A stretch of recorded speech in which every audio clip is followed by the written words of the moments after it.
So I'm way down here anyway for the retaining wall. So this is going to take place in 3 stages. 1, which is done. 2, which is going to be complicated. And 3, I'm not going to do until the fall, because as you can see, I had a big trench between here and the kitchen to do this part of the ramp.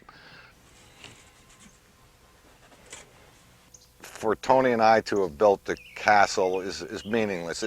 Everything is basically meaningless. The house is not just Peter Wing, and it's not just Tony Wing, it's us together. So there's some reason for it, I don't know.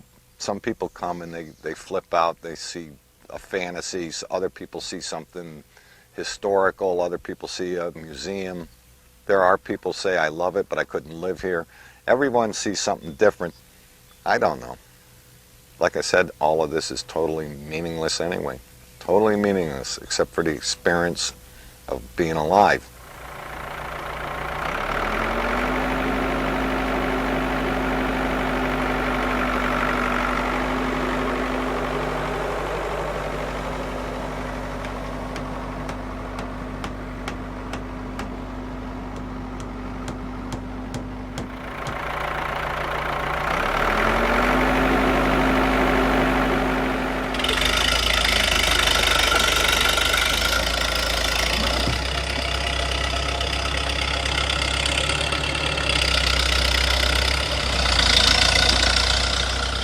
Timing is everything. When I flipped this rock over and came and got it with my front end loader, the sun was setting. So the light came across this rock sideways, highlighting and shadowing these footprints. I spotted them from my tractor seat.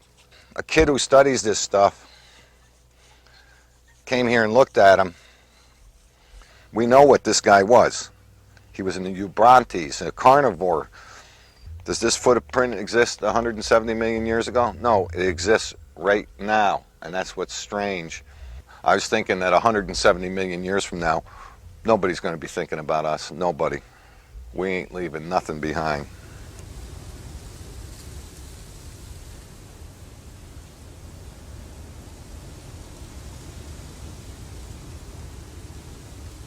"29 years ago, there was nothing here. This was a cow pasture on my father's farm, and I kind of fell in love with this corner of the farm at an early age and the view. When I was 17, I was ejected from school, so I joined the Navy, and I did end up in the Vietnam War. After seeing 63 shipmates get killed and getting home at the age of 21, I made a decision never to listen to anyone ever again, and I think the building sprang from that attitude of me falling away from society. My wife and I came up here in 1969 with a borrowed bulldozer. We dug a big hole on the 4th of July because the guy took off for a 4-day weekend and let us have the machine. What you're looking at has been built by myself, my wife, and finally my children helping. It is also built with 80% recycled material. At the time, the original intent for the structure was an old barn with 2 silos. But we had no design experience. We laid the silos out too big around to give them living space, not realizing that they would look like castle towers instead of silos. When that happened, we just simply said, why not?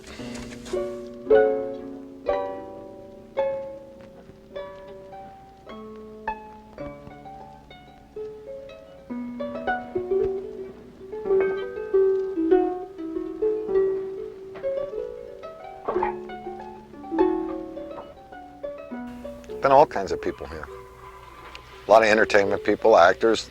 I get all kinds of film students here and people that want to be in movies, and this is all good because they have the energy and they have the innocence.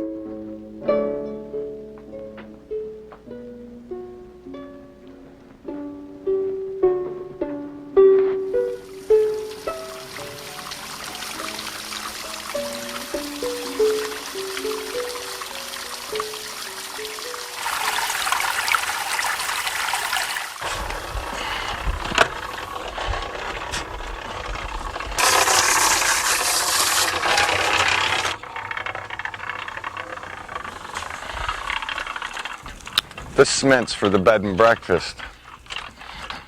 And honey. Honey, the eggs are nice, but is there a peculiar odor? Why, no, dear, I don't know. All the stray cats that my kids have adopted come and use my sand pile as a litter box. I hate to tell you how much cat dung is actually in the mason area of this castle.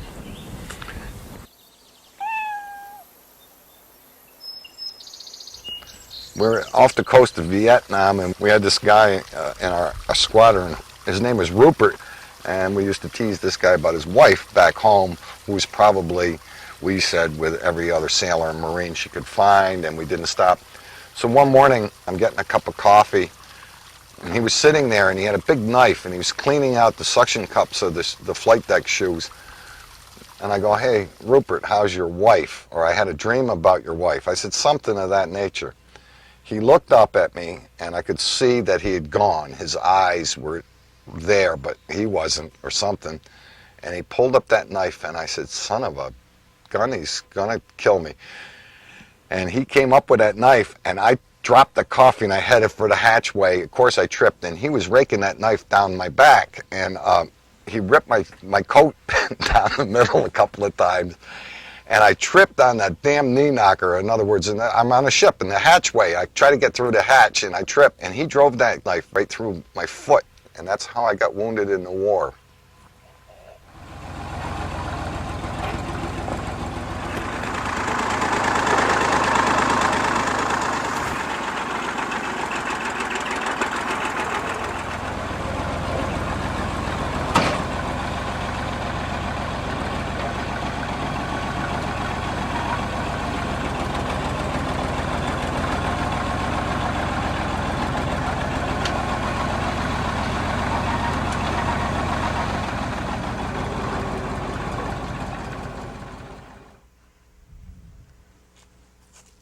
This I picked up just before they bulldozed the old barn. It's a kip cutter from Waterloo, Iowa.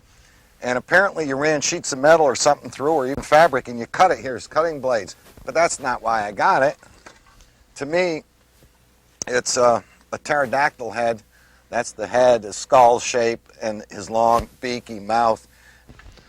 I find it interesting, since early man, his boats, he painted eyes and mouths on the fronts of his boats to scare away evil spirits and sea monsters. The Peloponnesians still do it today to keep evil spirits away from the front of their vehicles. So I figure if it worked for them, it worked for me.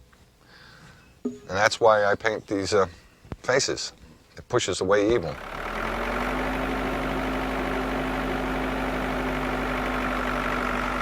Another thing they say, oh, you're a genius. Well, that's a layman's term for removing all the work that my wife and I do. It's 1% thinking, and this whole business of our life is like 99% labor or work. I hate that word because it eliminates the 99% work, as if it goddamn comes easy to us. It doesn't. We work. My wife works, I work, we get hurt sometimes. Machines break down, or you cut something and it don't work out the way you think. I'm a firm believer in work, but I was raised with a work ethic, and I think that's what's lacking in this country now.